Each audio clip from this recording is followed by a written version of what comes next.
país fallado, pero fallido por todas partes. Miren lo que ha pasado en el transcurso de esta semana nada más.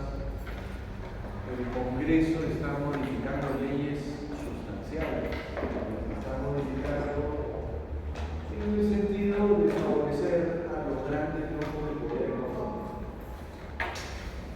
Y está trabajando toda una estrategia para lograr un objetivo. El objetivo es ganar las elecciones. Esta gente que está hoy día en el Congreso, se le puede llamar gente, lo que está haciendo es estructurando una estrategia para ver si puede ganar las elecciones que se van a dar en cualquier momento. ¿Llegaremos al 2026 con la presidenta? No se sabe. Todo va a depender de lo que el Congreso estime o evalúe. En el momento en que el Congreso sienta que le conviene adelantar las elecciones, pues las va a adelantar.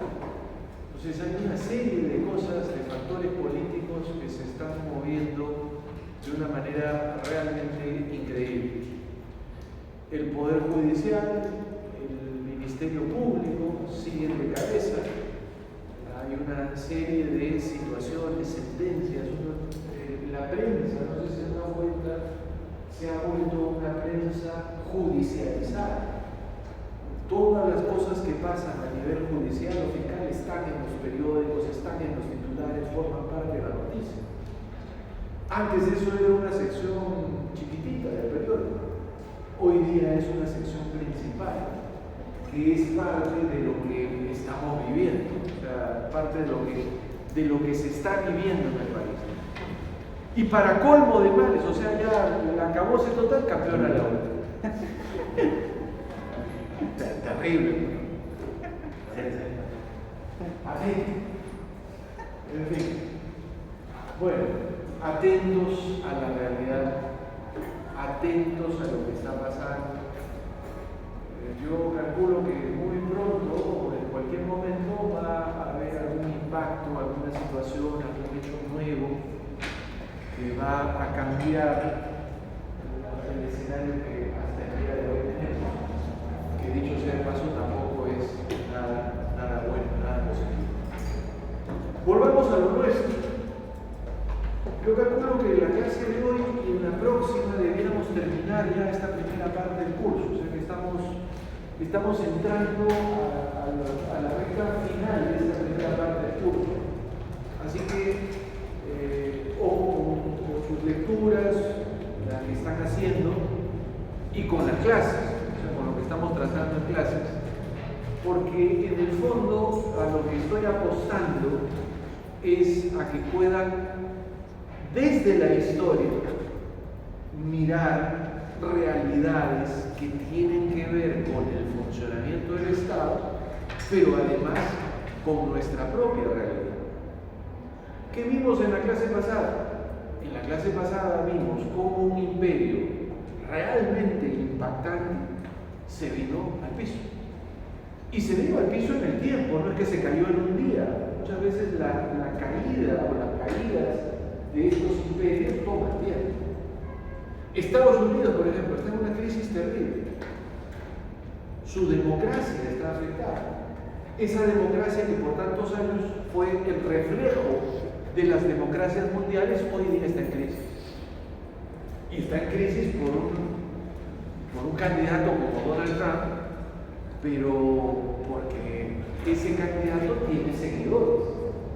Hay gente que cree, hay gente que le perdona todo. El hecho de que sea en este momento un convicto, es decir, alguien que ha sido encontrado culpable y que va a ser sentenciado, no le quita posibilidades electorales. Hay gente que sigue queriendo votar por él. Y de pasadita, miren ustedes cómo es el sistema norteamericano. Los jurados son los que deciden la culpabilidad, pero el juez es el que dicta la sentencia. Entonces, el jurado ya dijo que el señor es culpable. El juez tiene que colocar la sentencia. Y eso va a ser todavía el 11 de junio, me parece. Entonces, un sistema que no se parece al nuestro. Y ojo, ¿no? Los jurados tienen que estar de acuerdo unánimemente. Basta con que uno no esté de acuerdo para que no haya decisión y tengan que seguir hasta que lleguen a una decisión. Entonces es un mecanismo bien interesante de consenso. El consenso es unanimidad. Si no estamos de acuerdo todos, no funciona. Pero Estados Unidos ha sido la gran potencia del siglo XX. Ha sido el gran imperio del siglo XX, el imperio moderno de las ideas, el progreso, el crecimiento, el capital, etc. Y está tambaleando. El imperio romano se cayó en un periodo de tiempo mucho más grande, pero se cayó porque empezaron a fallar lo que habían sido sus pilares: el compromiso con la patria, el sentido del honor, la honestidad, la persecución de la corrupción, las malas decisiones administrativas. O sea, todo ello fue sumando una bolsa que finalmente recibió una patadita, un empujón con la presencia de los nuevos pueblos guerreros, los pueblos nórdicos, los pueblos germanos, a los cuales el imperio romano nunca llegó a dominar radicalmente. La realidad es que el imperio se cayó, el imperio terminó. ¿Qué pasó cuando el imperio terminó? Como les adelantaba ya al final de la clase pasada, el efecto fue lo que los historiadores llaman la reterritorialización del poder. Claro, y esto es una cosa muy lógica. Cuando se cae la estructura, cuando se cae el soporte institucional, te vuelves a ver solo. Eres tú y solo tú. Y obviamente, lo primero a lo que apuntas es a mantener tu espacio mínimo, a mantener el espacio que eres capaz de legitimar como tuyo.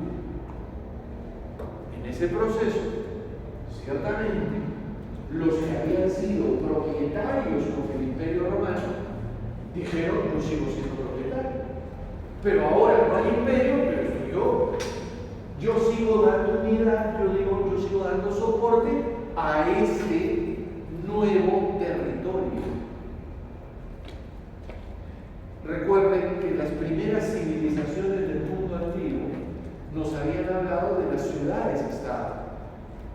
El proceso de caída del Imperio Romano y la nueva visión de entender el poder del mundo nos van a hablar del Estado persona, del Estado propio de un sujeto, que es el que logra hacerse de la propiedad, que los demás la acepten, pero además tengan la capacidad para defender esa estructura territorial de poder. Estamos asistiendo al nacimiento del feudalismo. Yo sé que ustedes en el colegio han estudiado mucho el feudalismo, pero ahora el feudalismo simplemente nos sirve para entender cómo el poder está presente. No puede dejar de estar presente, pero en una nueva forma de estructura. Un poder más cercano, un poder más pequeño, un poder más acotado. Yo soy el señor feudal, yo soy el propietario de estas tierras. ¿Hasta dónde alcanzan tus tierras? Ven, párate conmigo. ¿Ves? Hasta donde alcanza tu mirada, ya, hasta ahí son mías. Ahora miramos para allá, hasta donde alcanza tu mirada, hasta ahí son mías. ¿Por qué? Porque es lo que puedo defender, es lo que puedo delimitar, es lo que puedo sostener como. ¿Qué pasa con los demás? ¿Qué pasa con los que no eran propietarios en el imperio? ¿Qué pasa con los que eran esclavos? ¿Qué pasa con los que eran artesanos? ¿Qué pasa con los que eran comerciantes incipientes en el Imperio Romano? Ya no tienen soporte de la estructura imperial y entonces buscan soporte en la estructura feudal. Oh Señor, tú patricio, Yo soy tu plebeyo. ¿Qué significa eso? Yo me pongo a tus órdenes. Yo voy a vivir en tu tierra. Yo quiero habitar en tu tierra. Y yo quiero defender tu tierra porque ahora tu tierra también es parte de la estructura que me da vivencia, de la estructura que me da soporte. Y entonces se construye una relación de poder muy interesante. Propietario, trabajador de la tierra. Propietario, siervo de la gleba. Propietario, esclavo. No se llamaba esclavo, se llamaba siervo de la gleba, se llamaba plebeyo, pero conceptualmente no era otra cosa que un esclavo. Trabajaba para el señor feudal sin retribución. ¿Cuál era su retribución? Pues vivir protegido, vivir bajo el amparo del señor feudal. El señor feudal decidía todo lo que era bueno o malo para él. Hoy día trabajas en esta parcela, mañana vas y trabajas en la otra. Hoy día dejas de trabajar y te dedicas a ayudar al hombre de los animales, el ganado, etc. Mañana dejas al hombre del ganado y te dedicas a trabajar al hombre que construye. O sea, haces lo que yo, el Señor, te digo. ¿Y por qué? Porque yo te doy protección. Yo soy un padre para ti, un buen padre para ti. Soy tan bueno que si, por ejemplo, te quieres casar con alguien, me tienes que pedir permiso. Y yo tengo que aprobar ese matrimonio. En la perversión de este tipo de práctica, yo soy tan bueno que si te quieres casar con alguien, yo tengo que dormir la primera noche con él para decirte si está bien. Y si está bien, te casas. Eso se llamaba el derecho de perdonar. Hombre, crudo, pero de idea. ¿Y esto está bien o está mal? Esto está muy bien, porque además, esto es lo que quiere Dios. En el mundo feudal es un mundo, como también les he adelantado, profundamente religioso. El hombre tiene una cosa en la agenda, una única cosa en la agenda: la salvación de su alma. No me importa la vida pequeña de 30, 40 años, esa no sirve para nada. ¿Qué cosa es lo que realmente sirve? La vida eterna. En los 30 o 40 años que me toca vivir en este mundo, voy a cumplir el designio divino con un único propósito: lograr mi salvación. En el mundo feudal, la iglesia, que ahora es católica, es decir, universal, tiene una presencia muy fuerte. Orienta los procesos de salvación, entrega los sacramentos, que son los instrumentos para el perdón de los pecados, para la eliminación del pecado original, para la salvación. Y claro, ustedes lo saben, en su momento más pernicioso, en su momento de mayor deterioro, que después explicaremos por qué, la Iglesia Católica vende la salvación. ¿Quieres comprar un poco de salvación? Yo te vendo. La famosa indulgencia, ¿no? La indulgencia es el perdón.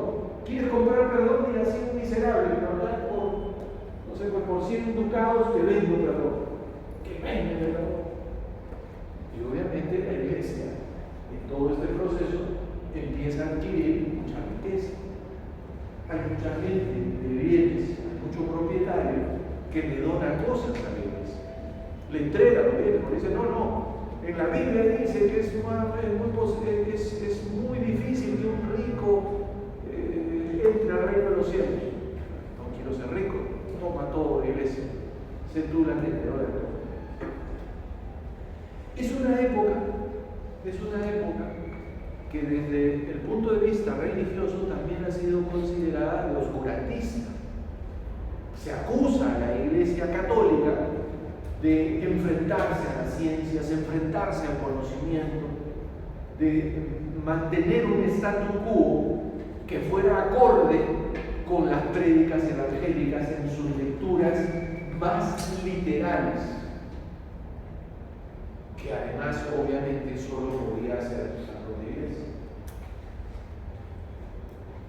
Y hay un montón de casos que uno puede citar, ¿no? El de Galileo Galilei, el de Giordano Bruno, el de Copérnico y algunos otros. Pero, ojo, asterisco, salvedad. También esta iglesia tildada de oscurantista es la que permitió que el conocimiento clásico de las escrituras clásicas, de los libros clásicos de Sócrates, Platón y Aristóteles, aunque Sócrates no escribió nada, Platón alguna cosilla por ahí, ustedes saben eso, pero independientemente, la recopilación de ese conocimiento y de algunos otros del mundo antiguo se pudo conservar gracias a que la iglesia dedicaba su tiempo a reescribir estos textos, a reescribirlos en latín, y había un sinnúmero de monasterios dedicados a copiar textos. Eran los famosos monjes copistas. Entonces, claro, esto es medio contradictorio. A veces soy oscurantista, pero a su vez conservadora del conocimiento. La lectura final de la Iglesia Católica es una lectura personal que tendrá que hacer, pero me imagino que a estas alturas de nuestros encuentros de viernes por la noche les queda claro el papel impostergable que ha cumplido la religión y la iglesia en la formación del poder y del Estado. Este concepto de Estado laico, que es muy de finales del siglo XX, no tiene nada que ver con los veintitantos siglos previos. No es un concepto que hubiera sido conocido en esa dinámica histórica. Entonces, en este concepto, el señor feudal, soportado y legitimado por la presencia eclesial, construye una estructura de poder. Una estructura de poder donde él es el poder. Es un poder absolutamente personal, absolutamente propio. Ahora, ¿cuál es el proceso? Estamos hablando del siglo V después de Cristo, y la Edad Media se va a ir hasta el siglo XV, algunos dicen incluso hasta el siglo XVIII. Entonces, estamos hablando de una época de la historia bien grande, y yo lo que estoy refiriendo simplemente es el momento en que esto empieza a germinar como una consecuencia de la caída del Imperio Romano. ¿Qué pasó después? ¿Eran sostenibles estas estructuras de poder personales? Obviamente en una época muy agitada. Hubieron muchos intentos de recomponer el imperio y hubieron muchas aventuras de conquista de distintos pueblos en todas estas épocas. Con lo cual la existencia en este espacio de poder era una existencia riesgosa. Tanto así, por ejemplo, miren un signo de la época, tanto así, por ejemplo, que empiezan a proliferar los castillos medievales. ¿Qué cosa eran estos castillos medievales? Eran unas fortalezas privadas donde el señor feudal podía refugiarse con su familia y sus sirvientes frente a un escenario de ataque al que no pudieran hacer frente. Y Europa se llena de castillos medievales. Hay castillos medievales por todas partes, ubicados en zonas estratégicas, con buenas misiones, con defensas naturales. Estos castillos medievales se usaban de granero, por ejemplo, las cosechas se guardaban ahí y las administraba el señor feudal para garantizar la subsistencia de todo su entorno. ¿Eran sostenibles estos modelos? Pues ciertamente que no, porque además, doy un dato que estaba olvidando, con la caída del Imperio Romano, los ejércitos se mercantilizan.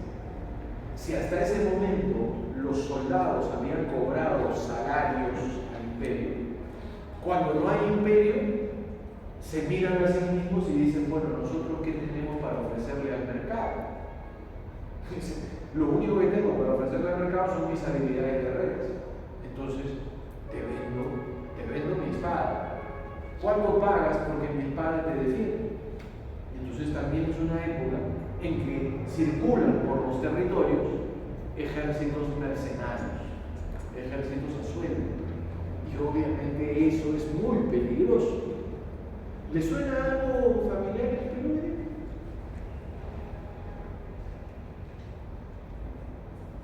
¿Hay algo parecido en el Perú? ¿Hay algo que podamos decir? Sí, pues es tremendamente peligroso. El sicariato. ¿Qué cosa es el sicariato? Muerte por encargo. Voy y contrato a alguien y dice, ¿qué cosa me vende? Me vende su pistola. Y me dice, yo le hago daño que tú quieras pagar. O sea, en una estructura de poder eso es terrible. Y entonces, el señor feudal se da cuenta que solo es muy peligroso. Y dice, oiga, yo tengo un vecino allá, yo tengo un vecino acá, y tengo un vecino atrás y tengo un vecino adelante. ¿Por qué no hago alianzas? ¿Por qué no le digo a mi vecino al lado, mira, cuando tengas problemas yo voy y te ayudo, pero cuando yo no los tenga, vienes tú y me ayudas? Un cierto concepto de reciprocidad. No es la reciprocidad andina, es otro tipo de reciprocidad, es una reciprocidad de conveniencia, de estructuración. Y entonces, estos señores feudales, individuales, empiezan a asociarse en territorios más o menos determinados.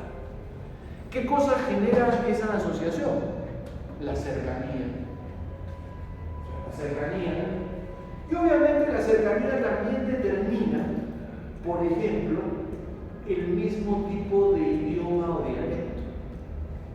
Cuando el idioma oficial de Roma desaparece, reaparecen los dialectos que se habían obviamente enriquecido con el idioma oficial del Imperio Romano, el latín.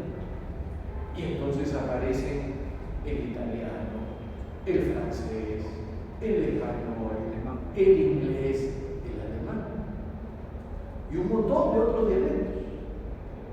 Claro, estamos cerca, hablamos el mismo idioma y probablemente también tenemos alguna relación de parentesco. Eres mi primo, eres mi sobrino, eres mi hermano. Esas alianzas, esos encuentros van configurando lo que se va a llamar las monarquías incipientes.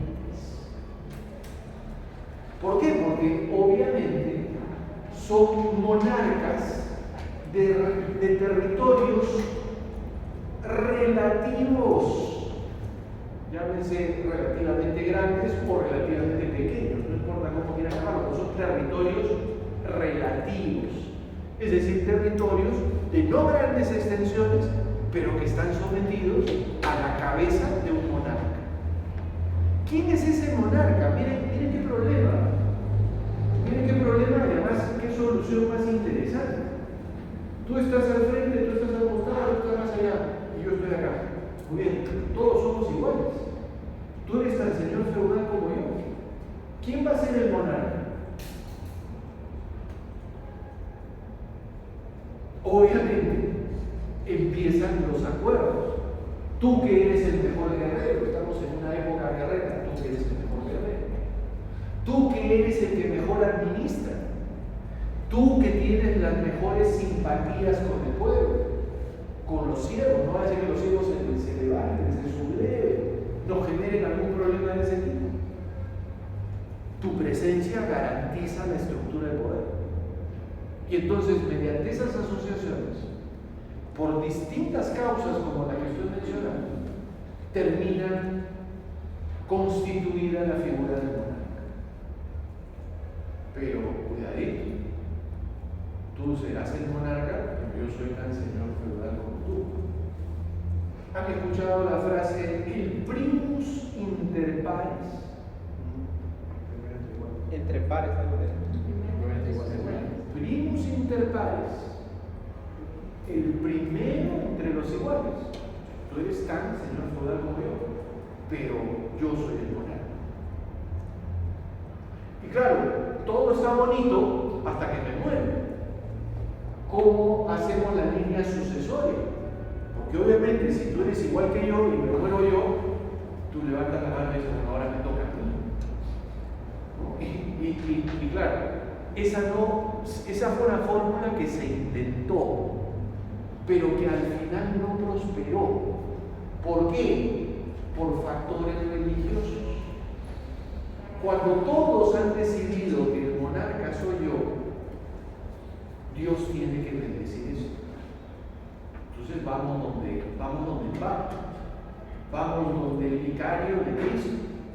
Y el vicario de Cristo me da su bendición y me dice, sí, tú eres el monarca. E inclusive hace una ceremonia para coronarme y él mismo me pone la corona. ¿Qué significa esto? El Señor está conmigo. Dios quiere que yo sea. Y si Dios quiere que yo sea y me muero, el único que tiene mi sangre para seguir haciendo lo mismo, ¿quién es? Mi hijito. La misma lógica de sucesión patriarcal que habíamos visto en el Imperio Romano, expresada ahora de otra manera. Esto va creando ¿qué cosa? Esto va creando la sangre real. Esto va creando las familias monárquicas. Esas familias monárquicas tienen que protegerse además. ¿Cómo se protegen? Casándose entre los de la misma familia, casándose entre los cercanos, casándose entre los iguales. Obviamente todo eso es un proceso muy largo, de años. Vuelvo a repetir, el Imperio Romano se cae en Occidente en el siglo V.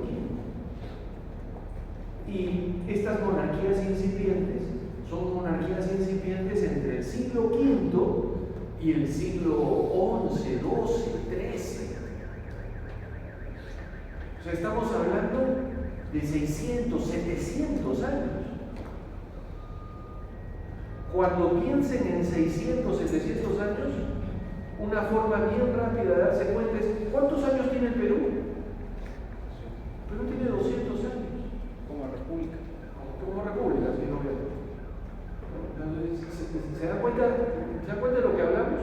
200 años de lo que puede ser 700, 600, 800 años. Es una locura. Ahora, ¿todos los procesos fueron simultáneos? No. O sea, yo estoy dando una visión general porque me interesa transmitir una idea. Pero no todos los procesos fueron iguales. Hubieron procesos más lentos, hubieron otros más rápidos, hubieron procesos marcados por la guerra, marcados por los acontecimientos. Sin embargo, lo que sí es cierto es que después de la caída del Imperio Romano pasamos a lo que les mencionaba, una reterritorialización del poder. Luego de eso vamos al desarrollo de una legitimidad feudal. El concepto feudal es llevado a su máxima expresión. Y en paralelo o consiguientemente a ello, ese proceso feudal termina construyendo monarquías incipientes. ¿Por qué le llamo monarquías incipientes? Porque son monarquías en proceso de formación. La casa monárquica, más que monarca, la casa monárquica está construyendo su legitimidad. Está construyendo su presencia como tal. Ahora, estas monarquías incipientes se van consolidar. En el tiempo van acrecentando su poder. Porque lo que sigue de las monarquías incipientes no es otra cosa que las denominadas monarquías absolutas.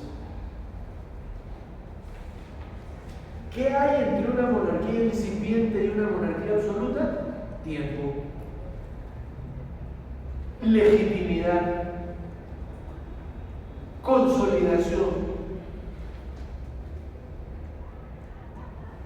y obviamente una serie de episodios coyunturales en cada historia de cada pueblo.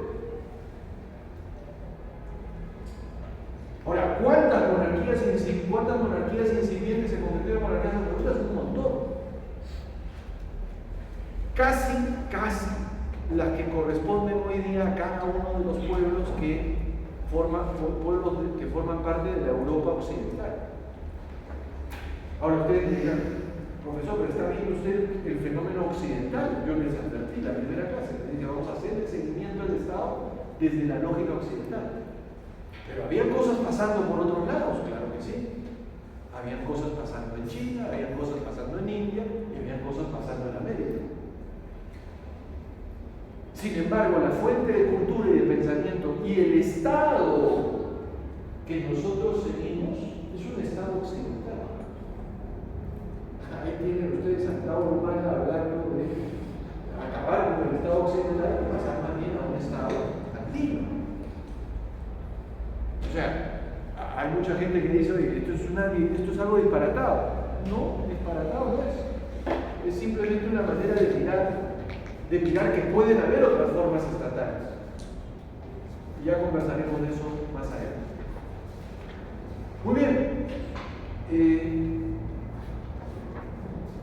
¿Qué pasa con la monarquía absoluta?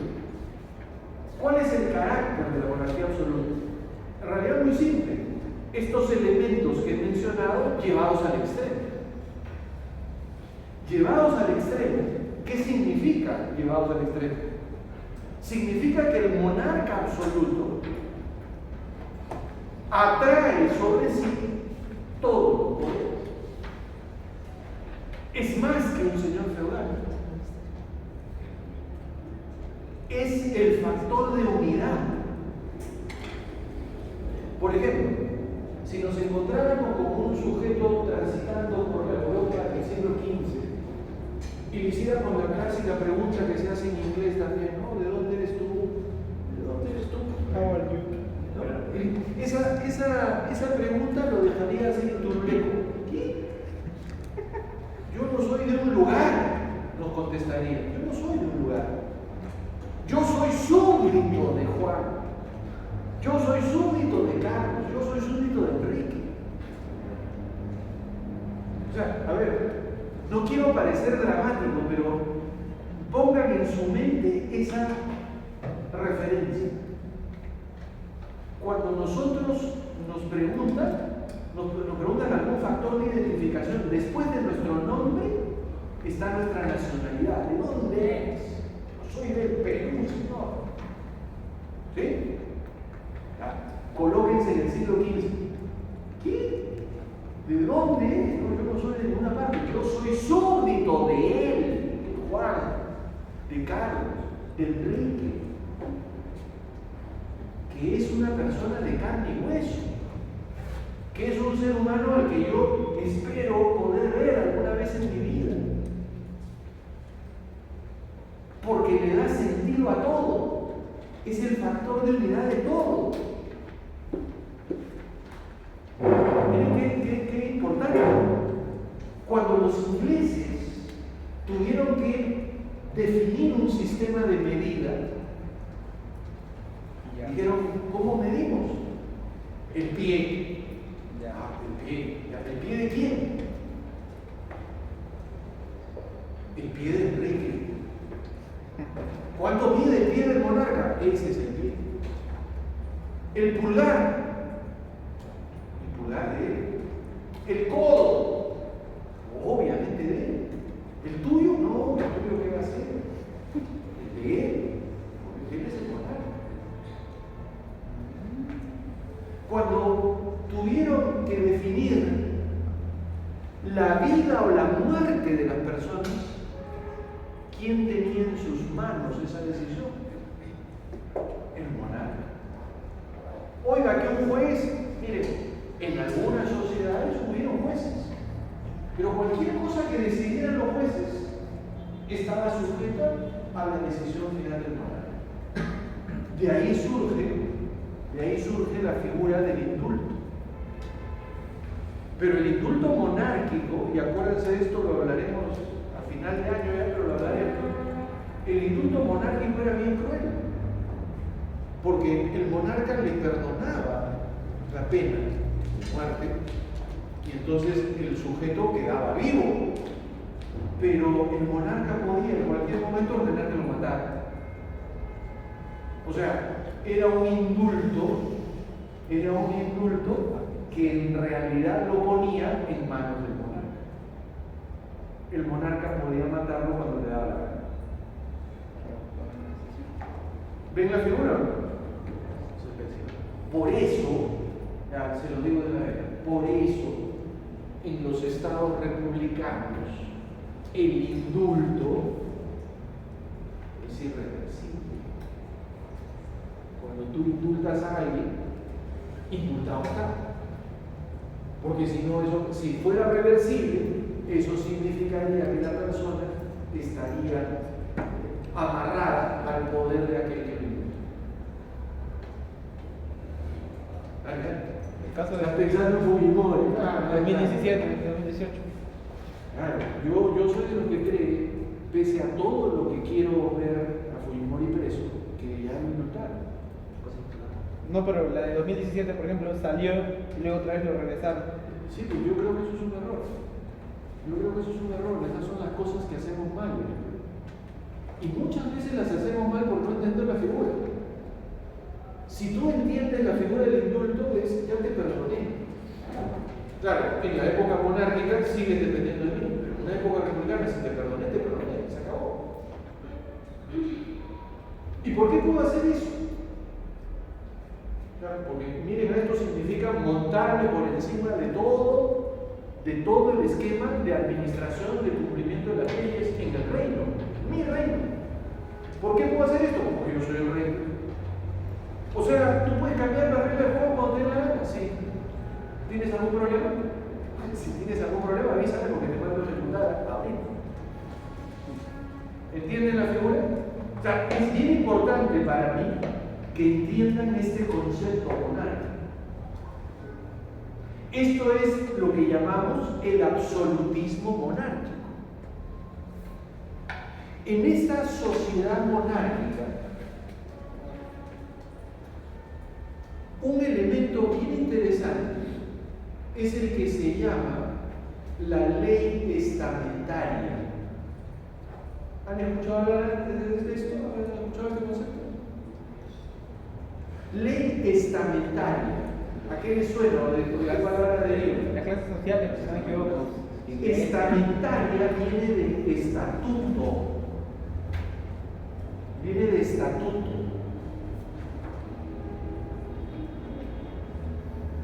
Y el estatuto es una ley para un grupo de personas. En el estado monárquico, las leyes eran estamentarias, es decir, para clases sociales, para grupos sociales. Si yo era noble, yo tenía mis leyes. Si tú eras plebeyo, tú tenías tus leyes. Y obviamente no eran iguales. Las mías decían unas cosas, las tuyas decían otras. ¿Me siguen? ¿Y qué pasaba cuando tú y yo entrábamos en conflicto? ¿Qué ley aplicábamos? Jerarquía. Mayor jerarquía. Respuesta: eso es imposible. ¿Por qué es imposible? Porque un noble como yo no se junta con un plebeyo como tú. ¿Me siguen? Eso no estaba concebido. Eso no estaba concebido. normalmente las personas eran confrontadas con el cumplimiento de su propio estatuto legal. Si tú desarrollabas una conducta que era contraria a tu estatuto, el juez o quien te juzgara, lo primero que te preguntaba es: ¿cuál es tu estatuto legal? Porque es sobre la base de tu estatuto legal que yo te voy a poner la sanción, te voy a castigar, etc. Esto nos resulta difícil de entender. ¿Cuál es el gran principio de un Estado de Derecho? Igualdad, ¿verdad? La ley es para todos. La ley es para todos. Bueno, en el modelo feudal, en el modelo de las monarquías incipientes y más aún en el modelo de las monarquías absolutas, la ley era estatutaria, cada quien con su norma. E incluso, ustedes han escuchado, estoy seguro, han visto historias, han visto películas, el monarca, por ejemplo, podía beneficiar a alguien y decir: mira, a ti te doy una ley especial solo para ti. ¿Qué cosa era eso conceptualmente? Conceptualmente era un privilegio para esa persona y solo para esa persona. ¿Queda claro, verdad? ¿Saben qué significa privilegio? Gozar de algo. Privilegio literalmente significa ley privada.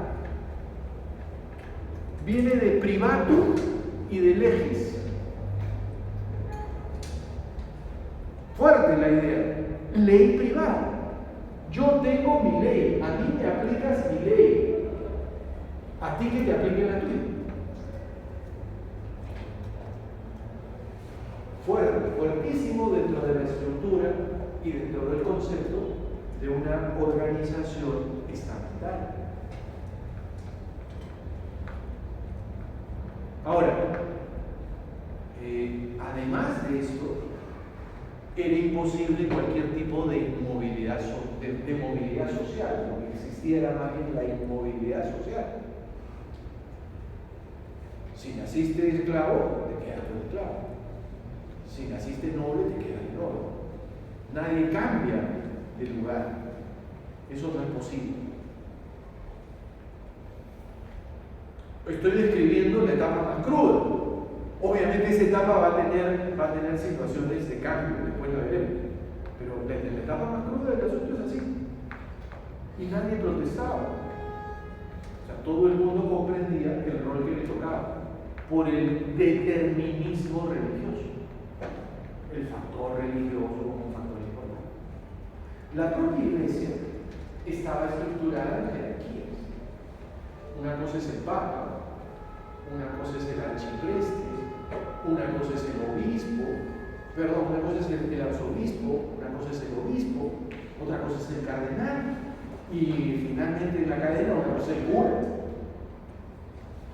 No sé si ustedes han visto, y si no lo han visto y les interesa la época, hay películas de la época que son muy buenas. Una es Robin Hood. Robin Hood. ¿De qué año? ¿De qué año es? No, ¿de qué año es la película? Porque hay versiones, creo. Hay distintas versiones, pero la historia es más o menos la misma. O sea, es alguien que está contra el sistema, y el sistema es un sistema dominado por la iglesia en sus más altas jerarquías.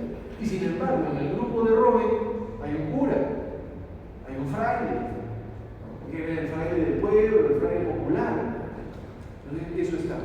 Y otra película que es buenísima, que no debe dejar de ver porque el libro no lo va a leer en un poco menor, es El nombre de la rosa. Humberto Eco es una película con Sean Connery buenísima. Esa tienen que verla también para entender la dinámica de esta época. Cómo la vida estaba centrada en estas grandes abadías, cómo habían cosas que no se podían hacer. La Biblia no se podía leer. La Biblia era de lectura solo por los miembros de la iglesia. Y como ustedes comprenderán, ¿cuál era el libro más requerido? ¿Cuál era el libro que todos hubieran querido leer en esa época? La Biblia, ¿no? Porque la Biblia tenía la historia de la salvación. Cuando en 1500, siglo XVI, se descubre que la imprenta, lo primero que se imprime, ¿qué cosa es? La Biblia.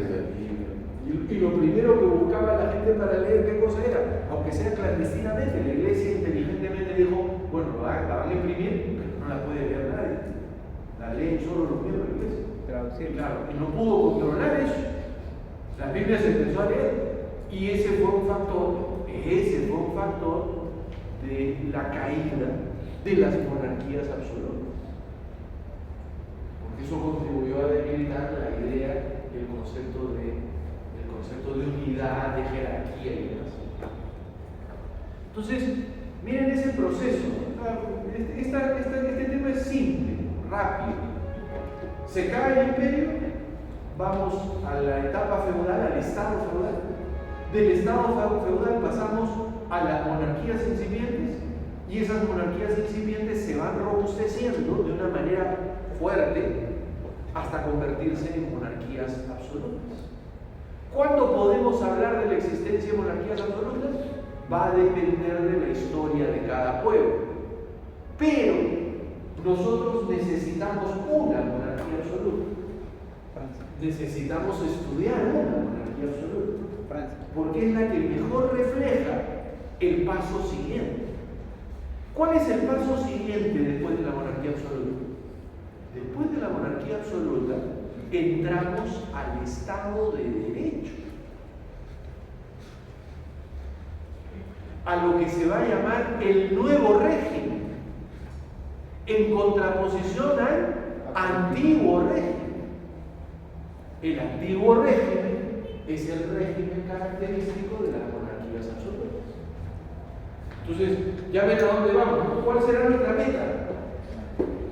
Digamos, en un curso de Derecho Administrativo no nos podemos quedar en la monarquía absoluta. ¿Cuál es nuestra meta? Obviamente el Estado de Derecho.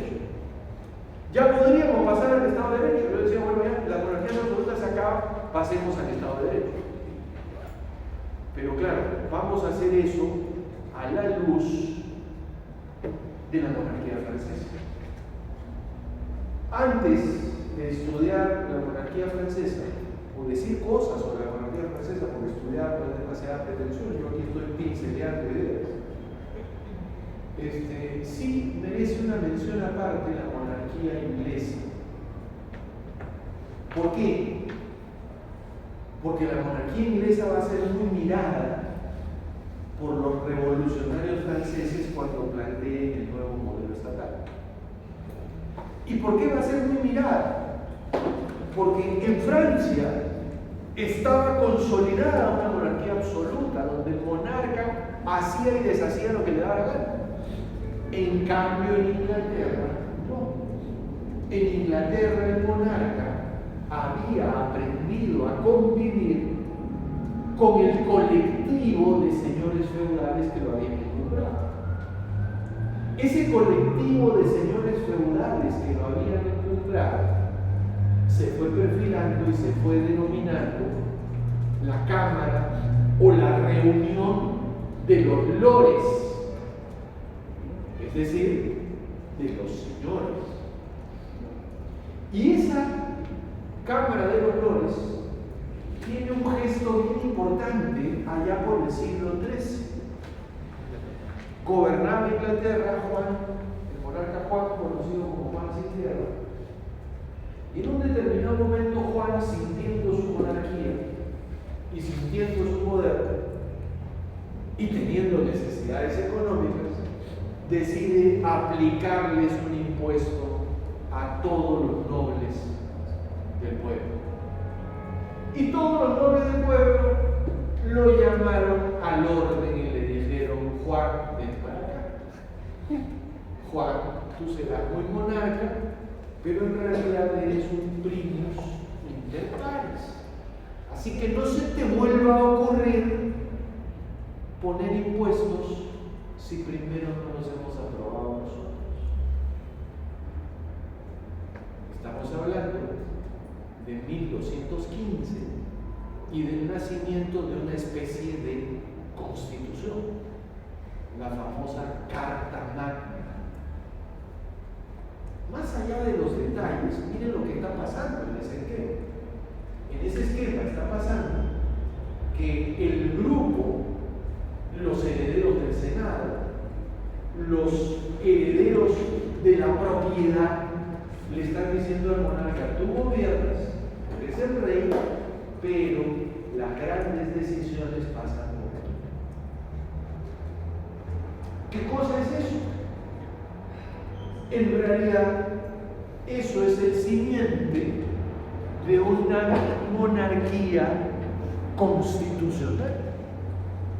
Es una monarquía donde la fuente del poder no está exactamente en el monarca y está más bien en este colectivo de representantes de los propietarios.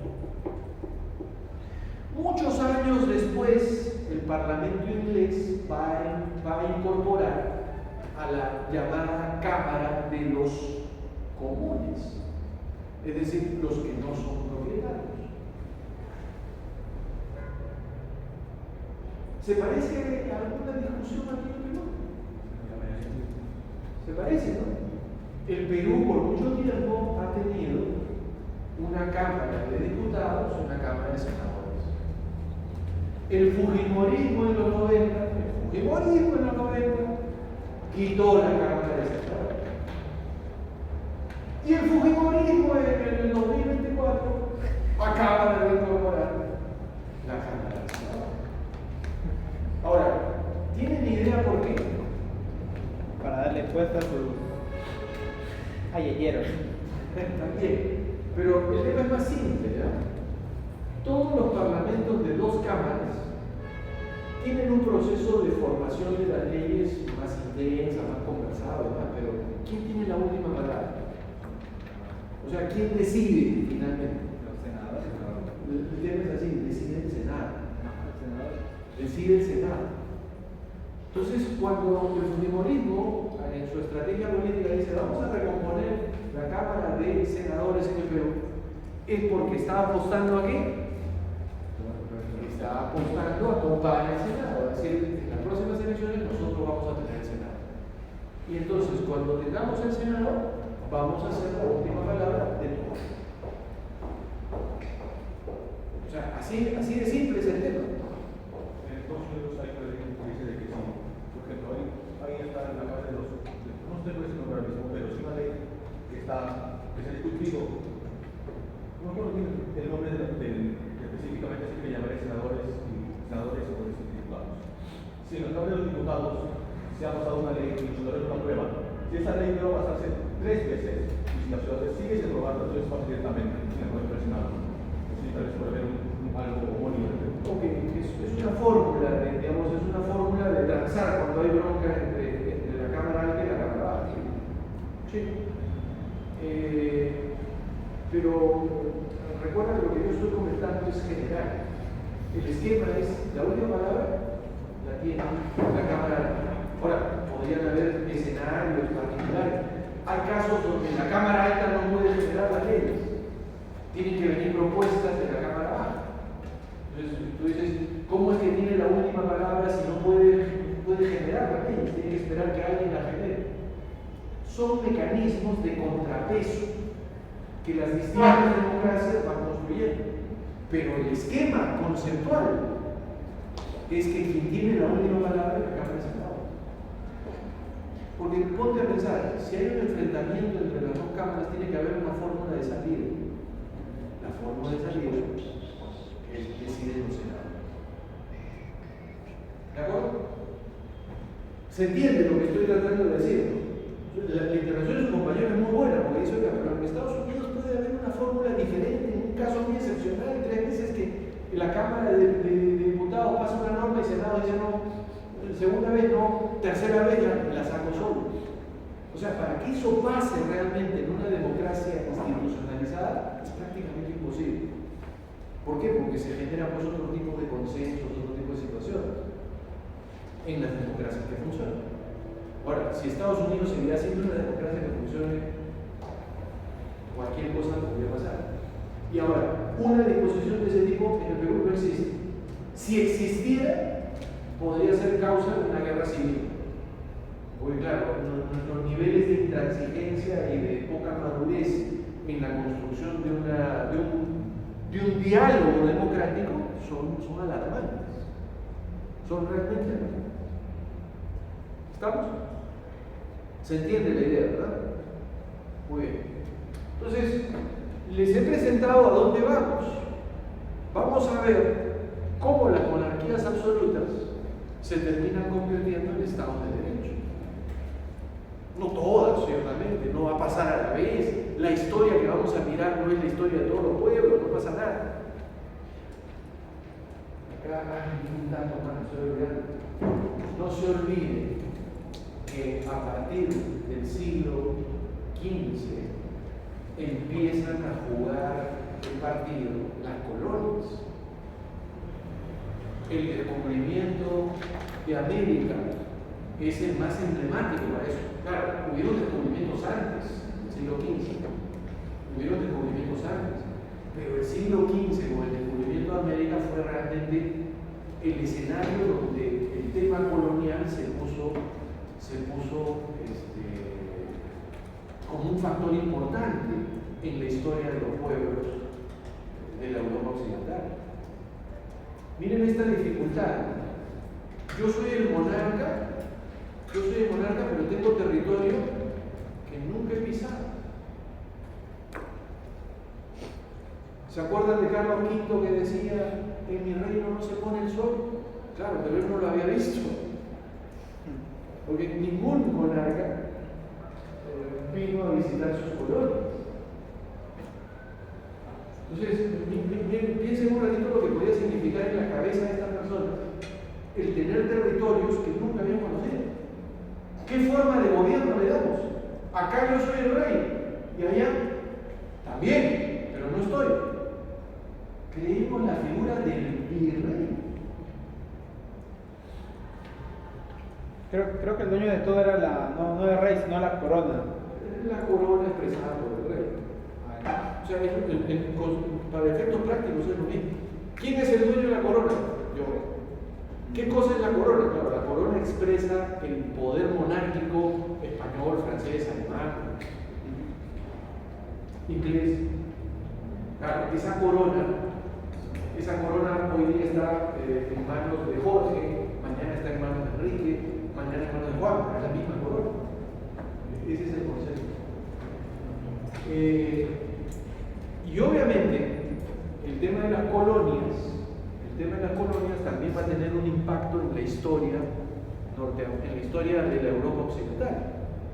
La corona española, por ejemplo, era una corona chiquita, que además estaba con prácticamente todo su territorio dominado por los árabes. Y se volvió uno de los reinos más poderosos de Europa. Las malas lenguas dicen que con nuestro oro y todo lo que se llevaron de aquí, Plata. oro, plata y demás. El tema colonial, por ejemplo, ha definido mucho territorios importantes. Estados Unidos fue una colonia de ingleses, pero no solo de ingleses. En Estados Unidos estuvieron españoles, estuvieron franceses en lógica colonial y comerciaron. Estados Unidos le compró a Francia todo el territorio de Luisiana y demás, y consolidó su espacio. A los españoles les hizo guerra, lo votó. Y claro, eso en América, pero también parte de estas peleas se estaban dando en África y en otros lugares coloniales donde estos grandes reinos habían logrado colocar su presencia. Hay un montón de cosas para pensar en ese detalle. El rey español, por ejemplo, aquí en el Perú, el concepto de sociedad estamentaria era clarísimo.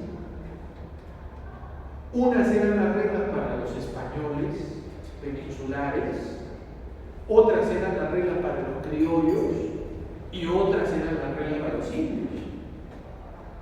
Pero el rey los quería a todos. Cuando el rey iba a mandar una ordenanza, una norma para los indios, empezaba y les escribía: hijitos míos, los más queridos y los más pequeños de mi reino, a quienes guardo en especial estima y consideración, aquí les mando una disposición legal donde van a vivir en reducciones, van a tributar más, persigamos la idolatría.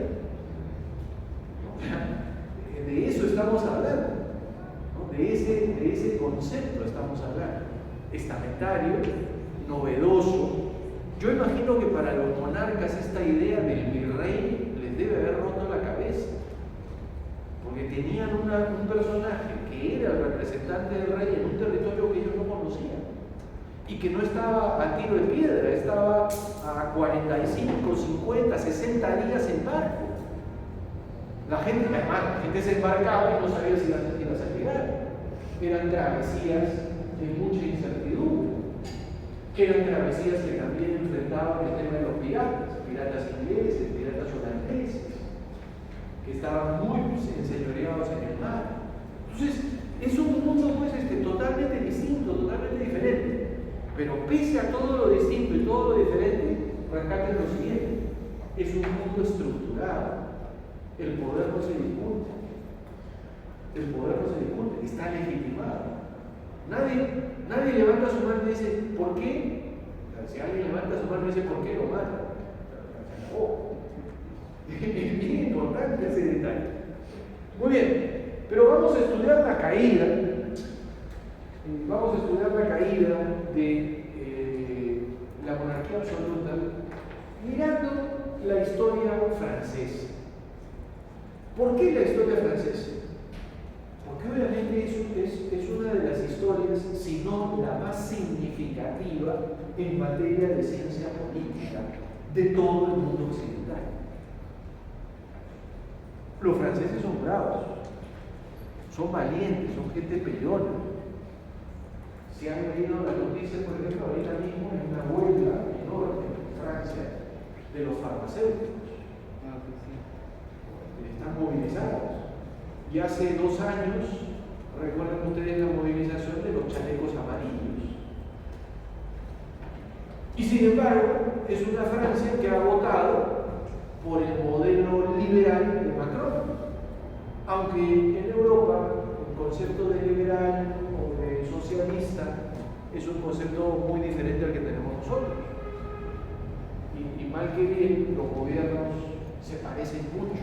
O sea, no son muy radicales, los cambios no son muy emblemáticos, porque todos los países europeos en general tienen la misma conciencia de interdependencia y de necesidad de participación estatal en algunas cosas. No les cuento cuántas empresas públicas hay en Europa, no les cuento cuántos subsidios hay en Europa.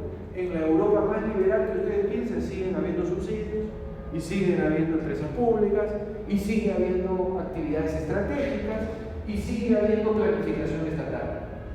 Cosas que en Perú, por ejemplo, se dejaron de hacer en los 90, bajo el prurito de que el mercado iba a sustituir cualquier deficiencia de esos conceptos y que el mercado, el Dios mercado, iba a ser mejor para todos. En realidad el Dios mercado terminó siendo mejor, pero solo para algunos. En fin, ¿qué pasó con Francia en el siglo XVIII? ¿Qué pasó con Francia a finales del siglo XVIII? La expresión máxima del absolutismo monárquico lo habían tenido con Luis XIV. Luis XIV gobernó Francia a principios del siglo XVIII. Fue un monarca muy eficiente en el manejo de la cosa pública, en el manejo del comercio, en el manejo de las colonias. Fue un monarca, digamos que económicamente bien parado. En la época donde el textil francés, por ejemplo, arrasa en el mundo. Empieza a desplazar al inglés, al italiano. En estas épocas, por ejemplo, era muy importante el paño, el textil, el corte. Claro, ustedes dirán, pero ¿para qué, güey? Todos se visten, todos nos vestimos. Yo siempre he dicho, el día que uno haga empresa, tiene que vender algo que todo el mundo use. Si tú vendes algo que todo el mundo use, tienes unas altas posibilidades de chutar éxito en tu negocio. Claro, todo el mundo se viste, ¿sí? Entonces esto es súper importante. Y claro,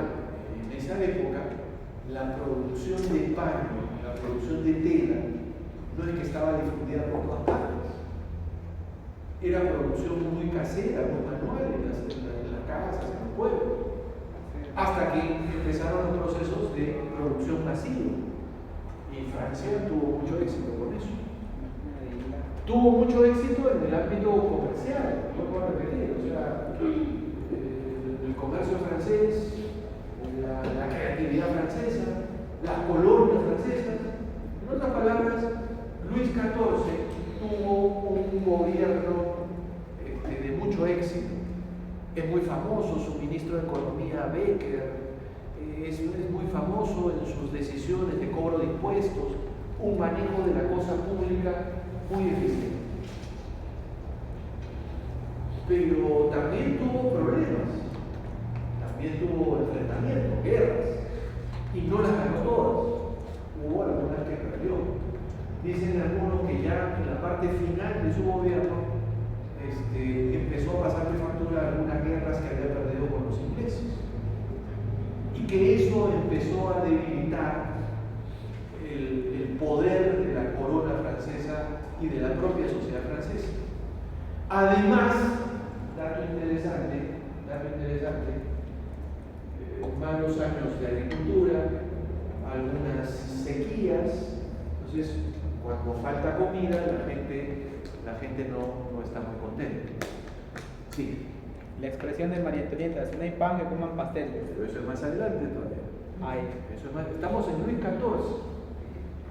¿Por qué se recuerda a Luis XIV? Se recuerda a Luis XIV porque se dice Luis XIV es la máxima representación del monarca absoluto. Tenía todo el poder sobre sí, él dictaba las normas, él juzgaba a las personas, él decidía qué se hacía. Y cuentan una anécdota, nadie puede decir que sea cierta, cuentan una anécdota que un día le preguntan a Luis, oye Luis, 14, ¿qué cosa es el Estado? Entonces Luis no se demora y dice, lo estás mirando, soy yo. O sea, si lo dijo o no lo dijo, no lo sé, pero es profundamente gráfico y profundamente fuerte.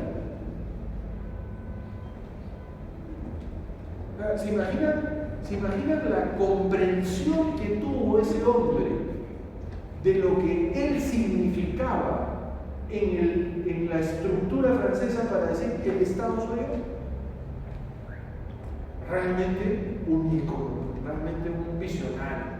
Ahora, no sé si Gana escribió la frase o no, pero vuelvo a repetir. Imaginar que la dijo en un contexto en el que él tenía todo, pues es sumamente gráfico y es sumamente ilustrativo. A Luis XIV lo sucede Luis XV. Ustedes dirán, lógico, pues si no era 14, que sigue 15. Claro. Luis XV, no tengo claro si era el sobrino, o era el hijo o el nieto. No tiene una presencia importante en el gobierno en los años, no es significativo. Y más bien, a finales del siglo XVIII ya, sube al trono Luis XVI. Ese es el personaje que nos interesa. Los biógrafos dicen que Luis XVI fue criado por un mentor, por un tutor. Es decir, fue monarca muy chiquito. Y mientras él era monarca chiquito, estaba a cargo de un regente. Cuando cumple la mayoría de edad, rápidamente se negocia un matrimonio y se pide la colaboración de la Casa de Austria.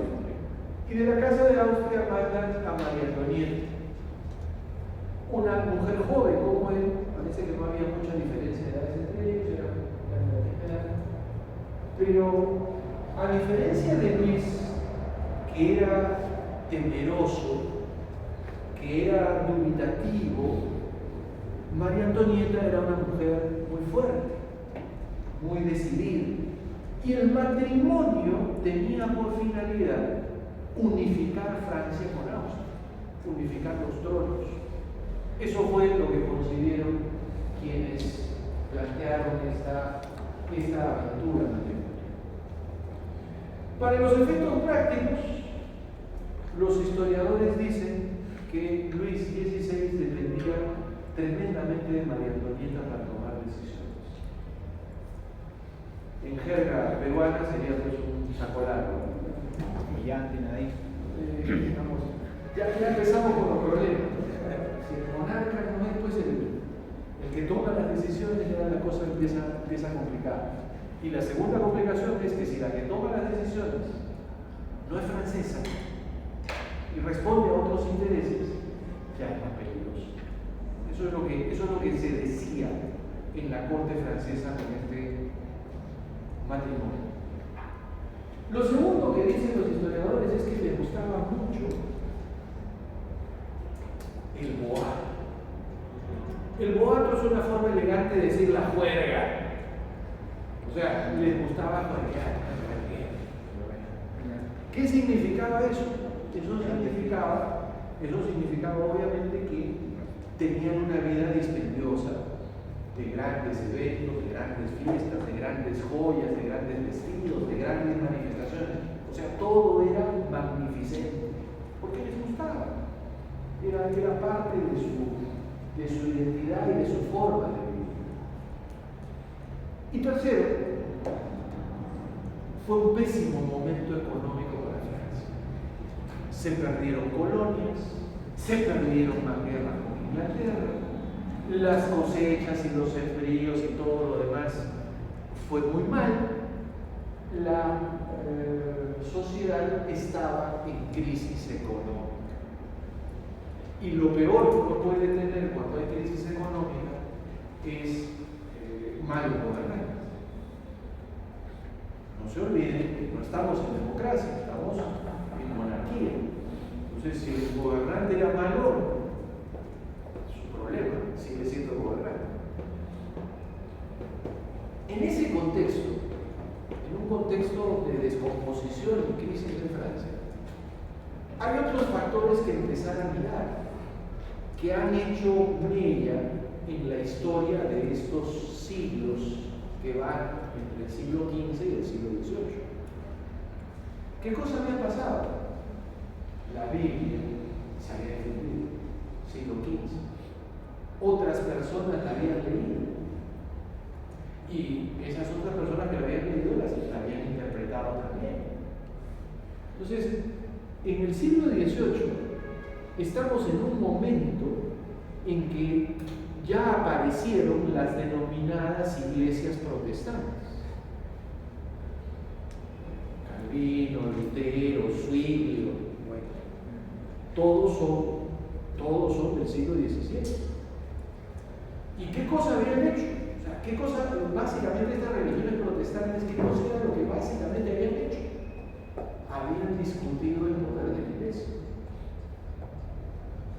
Tema delicado, porque el Papa era una especie de rey religioso. Vuelvo a repetir, era una especie de rey religioso. Entonces, dentro de la propia iglesia ya se había producido una fractura. Una fractura de poder y de jerarquía. Adicionalmente, estaba en Inglaterra también, o había estado en Inglaterra también por estas épocas, no coincidiendo, pero sí en parte de la contribución, el famoso Enrique VIII. Ustedes saben la historia de Enrique VIII. Enrique VIII se casó religiosamente con una primera mujer con la que tuvo desavenencias y quiso divorciarse. En esa época el divorcio no era posible, salvo que el Papa lo autorizara. Salvo que el Papa lo concediera. Y claro, como el Papa no le concedió el divorcio, Enrique se escindió de la Iglesia Católica y estableció una nueva jerarquía. Dato interesante. ¿Qué decía esa nueva jerarquía? El poder político del monarca está por encima de cualquier poder religioso. Y la máxima autoridad de cualquier poder religioso en Inglaterra, en el Reino Unido, es el monarca. Entonces, claro, cuando definió eso, también marcó un cisma en la iglesia. Un cisma importante. ¿De acuerdo? Muy bien. Segundo factor importantísimo. Estas obras de los clásicos griegos habían sido redescubiertas.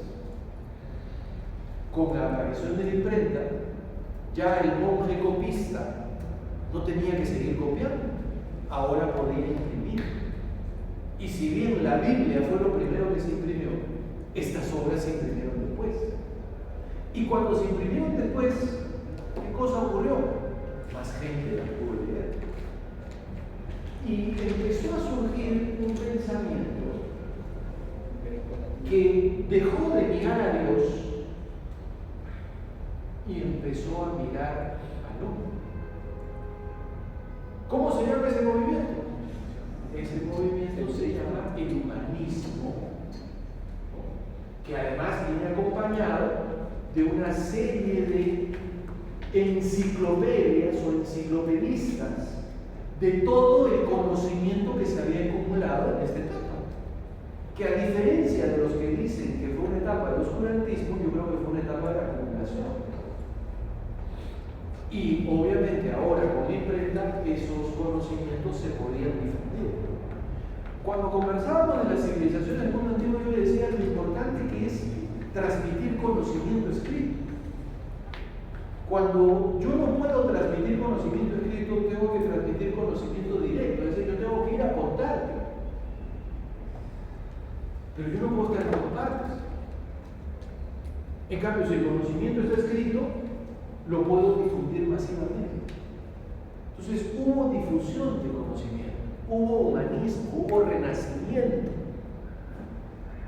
Y obviamente eso despertó ideas diferentes. Por ejemplo, a veces nos burlamos o vemos con poco valor esta discusión sobre si la Tierra es redonda o es plana. Nos suena como hasta gracioso. ¿La Tierra es redonda o es plana? Y la discusión, Colón, el huevo de Colón, Galileo. Oiga, era uno de los postulados sobre los que se asentaba toda la estructura monárquica de la Edad Media. Y ese postulado se cayó. Y si se había caído ese, se podían caer los demás. Tercer elemento.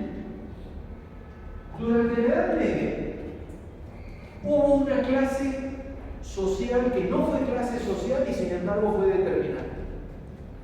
La clase burguesa, la clase de los comerciantes.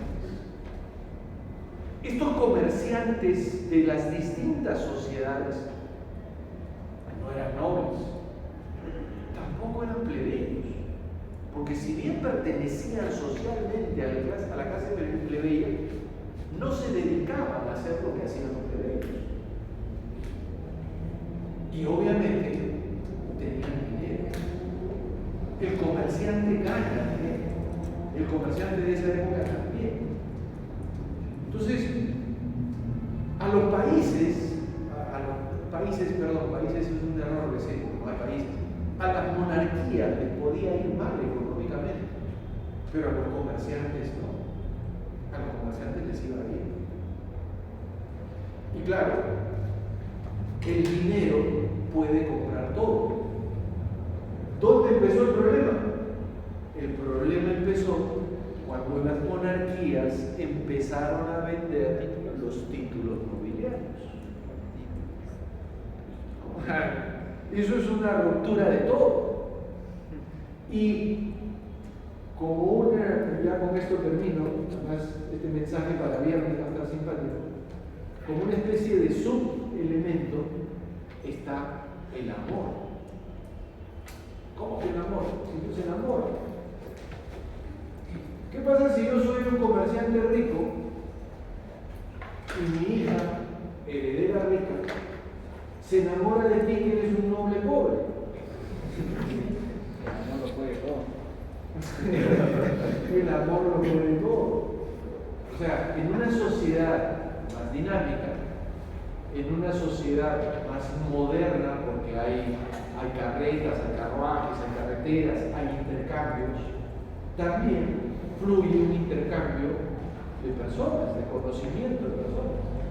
Y eso que les había dicho hace un rato, en el sentido de estamentos, tú eres plebeyo, yo soy noble, entre tú y yo no hay contacto, no puede ni pudo ser una regla absoluta. En algún momento esos contactos se presentaron. Entonces había que solucionarlo de alguna manera. Había que encontrar una forma. El hijo de estos dos, ¿qué cosa era? Era una mezcla, era un mestizo. Tenía que tener un estatus, un tratamiento. Y obviamente las sociedades, la sociedad francesa de finales del siglo XVIII también enfrenta ese problema. Ya, dije que iba a terminar. Hay otros factores más, lo iremos viendo. En el Perú, por ejemplo, en el antiguo Perú, también esas clases sociales estaban muy marcadas. Era muy complicado el matrimonio, por ejemplo, el matrimonio de un español con una india. El propio Pizarro. Ustedes saben que Pizarro se casa con una india y tiene una hija, la famosa Francisca Pizarro. Sí, estoy de acuerdo. Sí. Una pregunta tipo para el parcial de este tema, más o menos, ¿cómo sería? Me están preocupando por el parcial cuando todavía no hemos llegado a eso. Claro, ustedes, a ver, ustedes están leyendo un texto, ¿verdad? ¿Cuál?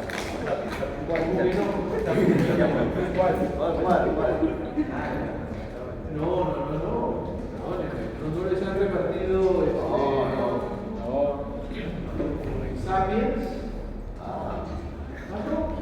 Es buena vida la suya. Usted nos había comentado que deberíamos leer ese libro mientras tanto.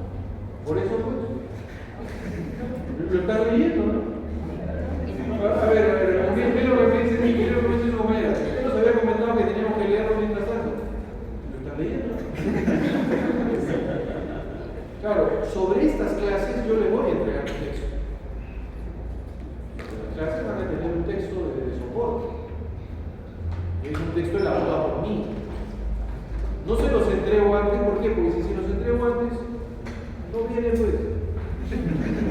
Vienen contando una historia solo. Y el acá cuando viene. Ya vamos a terminar, la próxima clase terminamos. ¿Qué vamos a ver la próxima clase? La próxima clase vamos a ver la caída de la monarquía francesa y el surgimiento del Estado de Derecho. Entonces, material hay. O sea, si yo les he dicho vayan leyendo, yo me sentiría con toda la autoridad de decir la próxima semana control de lectura. Claro, y si no han leído nada, estamos mal. Yo estoy apelando a su responsabilidad. Ustedes son estudiantes universitarios que vienen a leer porque les gusta leer, porque quieren cultivarse, no porque el profesor los obliga. No me decepcionen. No, profe, no.